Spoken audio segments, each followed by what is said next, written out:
বগুড়া সদর আসনে বিএনপির ভারপ্রাপ্ত চেয়ারম্যান তারেক রহমানের ধানের শীষে ভোট চেয়ে শুক্রবার বিকালে পালসা, চারমাথা ও গোদারপাড়া এলাকায় গণসংযোগ, লিফলেট বিতরণ ও পথসভা অনুষ্ঠিত হয়।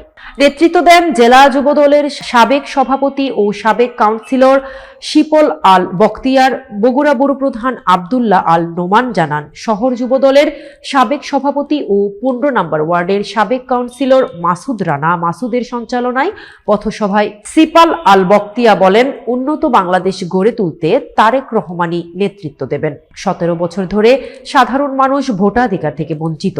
এবার বগুড়ার মানুষ বিপুল ভোটে তাকে নির্বাচিত করবে। তিনি আরো বলেন, জনগণ পরিবর্তন চায়, আর সেই পরিবর্তনের নেতৃত্ব দেবেন তারেক রহমান।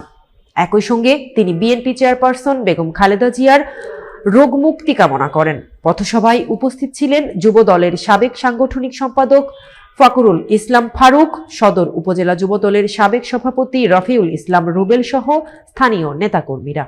তারেক রহমানকে দিয়ে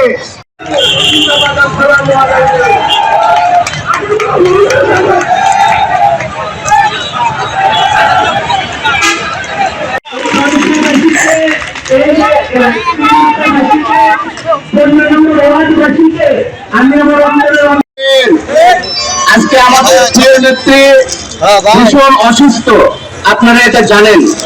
যে আমাদের নেত্রীর জন্য আপনারা প্রাণ খুলে দোয়া করবেন, আমাদের নেত্রীকে যেন আল্লাহ সুস্থতা দান করেন।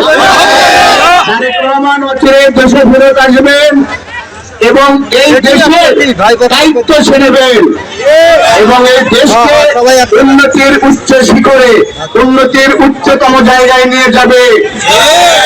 আজকে সেই জন্য তারেক রহমানকে আমাদের ভোট দিয়ে, বগুড়া থেকে সর্বোচ্চ ভোট দিয়ে তারেক রহমানকে নির্বাচিত করতে হবে।